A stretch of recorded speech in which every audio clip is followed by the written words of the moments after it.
अब देखिए यहाँ पे इस क्वेश्चन में हमें बताना क्या है। एक फंक्शन दिया हुआ है, यहाँ पे देखिए लैम्डा है। x लेस देन जीरो के लिए f of x is equal to lambda x square minus 2x and x greater than zero f of x is equal to 4x plus 1। Find the value of lambda. यहाँ पे जो lambda है इसकी value हमें find करना है। ठीक है, किस कंडीशन में फाइंड करना है? If f of x is continuous at x is equal to zero. यानी ये जो टर्निंग पॉइंट दिया हुआ है, इस टर्निंग पॉइंट पे फंक्शन के बारे में कह रहा है कि ये कंटिन्यूअस है। ठीक है, अगर ये कंटिन्यूअस है तो लैम्डा की वैल्यू क्या होगी? देखिए, अगर फंक्शन कंटिन्यूअस होता है तो हमने पिछले वीडियो में देखा था कि left hand limit, right hand limit और फंक्शन की वैल्यू इक्वल होती है। ठीक है, तो अब यहाँ पे हम क्या करेंगे, देखिए इस फंक्शन में at x is equal to zero left hand limit हम फाइंड करेंगे। तो लेफ्ट हैंड लिमिट के लिए x हम सेलेक्ट करेंगे जीरो माइनस एच। तो यहाँ पे जो हमारा फंक्शन बनेगा वो ये बनेगा lambda x square minus 2x।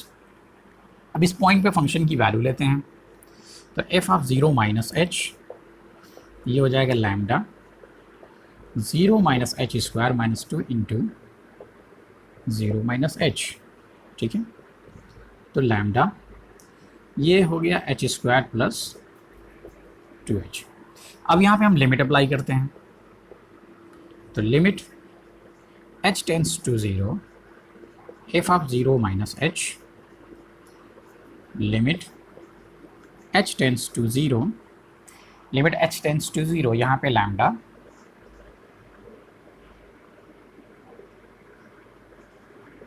H square plus 2h। ठीक है, तो लिमिट हमने अप्लाई किया h टेंस टू जीरो। यहाँ पे h की वैल्यू जब हम जीरो रखेंगे तो ये टोटल वैल्यू हो जाएगी जीरो, जीरो इंटू लैम्डा, ये जीरो हो जाएगा। तो हम यहाँ पे देख रहे हैं कि लेफ्ट हैंड लिमिट जीरो है। ठीक है, चलिए बहुत अच्छी बात है। अब हम चलते हैं राइट हैंड लिमिट पे। तो जब हम राइट हैंड लिमिट पे आएंगे तो उस वक्त x की वैल्यू लिया जाएगा जीरो प्लस एच, और हमारा जो फंक्शन होगा वो फंक्शन ये होगा, फंक्शन होगा 4x प्लस 1। ठीक है, और यहाँ पे हम फंक्शन की वैल्यू इस पॉइंट पे फाइंड करेंगे जीरो प्लस एच पे। तो 4 into zero plus H plus 1 ये हो जाएगा 4h प्लस 1। ठीक है, ओके। तो अब यहाँ पे इसे जो है इसे मैं मिटा दे रहा हूँ, इसे मिटा दे रहा हूँ।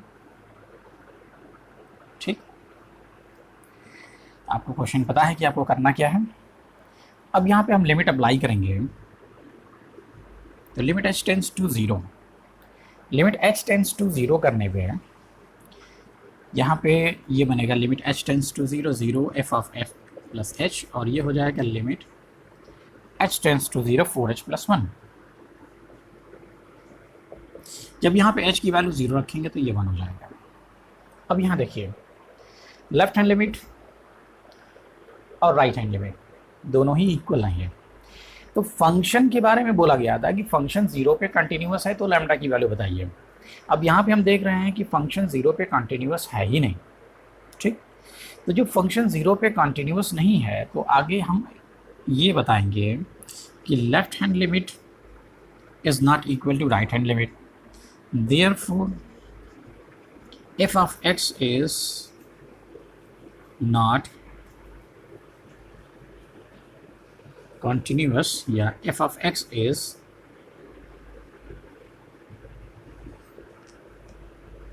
discontinuous for all value of lambda। ठीक है, तो इसका मतलब ये हुआ कि लैम्डा की सभी वैल्यू के लिए f of x डिसकंटिन्यूअस है। ठीक है, अब अगर फंक्शन कंटिन्यूअस है तो लैम्डा की कोई ऐसी वैल्यू नहीं मिलेगी जो इस फंक्शन को कंटिन्यूअस कर दे जीरो पे। ठीक है, क्वेश्चन में क्या कहा गया था? क्वेश्चन में कहा गया था कि अगर फंक्शन जीरो पे कंटिन्यूअस है तो लैम्डा की वैल्यू बताइए। ठीक, तो अगर फंक्शन जीरो पे कंटिन्यूअस है तो लैम्डा की वैल्यू एग्जिस्ट ही नहीं करेगी। ठीक है, यानी लैम्डा की किसी भी वैल्यू के लिए ये फंक्शन कंटिन्यूअस नहीं हो सकता। तो हमने यहाँ पे लिखा कि f of x is discontinuous for all value of lambda. ठीक है, ओके। तो अब यहाँ पे लैम्डा की कोई वैल्यू नहीं होगी। तो हम यहाँ पे लिखेंगे कि there is no value of lambda, there is no value of lambda for which f of x is continuous, ठीक है, continuous at x is equal to 0, ठीक है। यानी लैम्डा की ऐसी कोई वैल्यू नहीं होगी जो f of x को कॉन्टीन्यूअस कर दे 0 पे, तो लैम्डा की वैल्यू एग्जिस्ट नहीं करती, ठीक है। क्यों? क्योंकि फंक्शन कंटिन्यूअस नहीं है। ओके, बात समझ में आई? ओके, देखिए अगर ये फंक्शन वाकई कंटिन्यूअस होता तब हमको वहाँ पे लैम्डा की कोई ना कोई वैल्यू मिलती है। अगर यहाँ पे लैम्डा एग्जिस्ट करता तो ये लैम्डा की वैल्यू, मतलब यहाँ पे लैम्डा का एक इक्वेशन होता और वो 1 के इक्वल होता, तो वहाँ से हमको लैम्डा की वैल्यू मिल जाती। लेकिन यहाँ पे हम देख रहे हैं कि लैम्डा का कोई रोल ही नहीं है, ठीक है।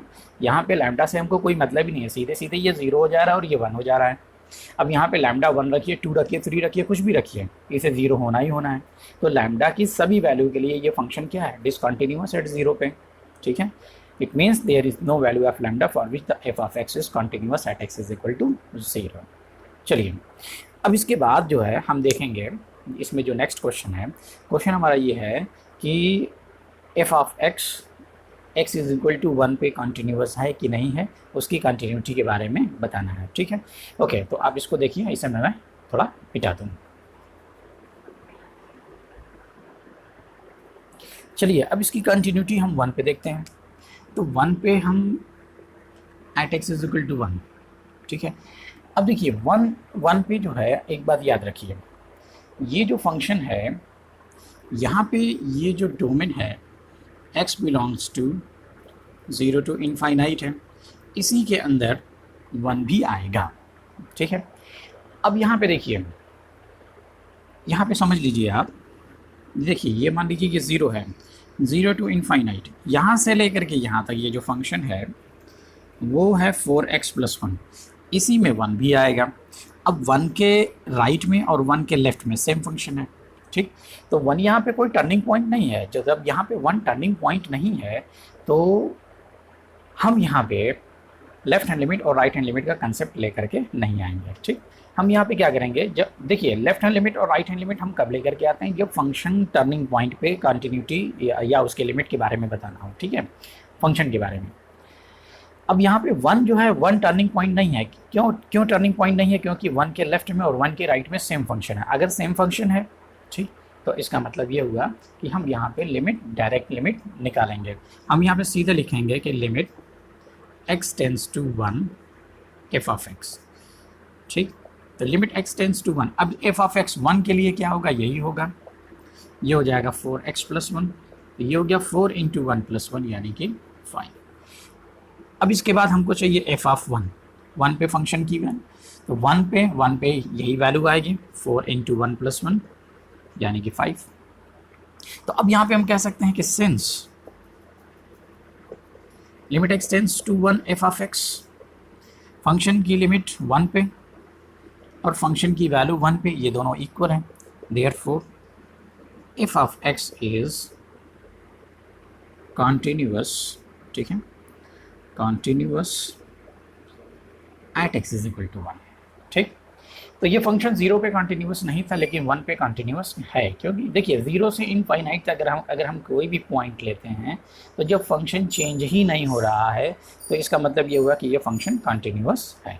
ओके, चलिए ये तो हो गया, बहुत अच्छी बात है। अब इसके बाद हम चलते हैं अपने नेक्स्ट क्वेश्चन पे।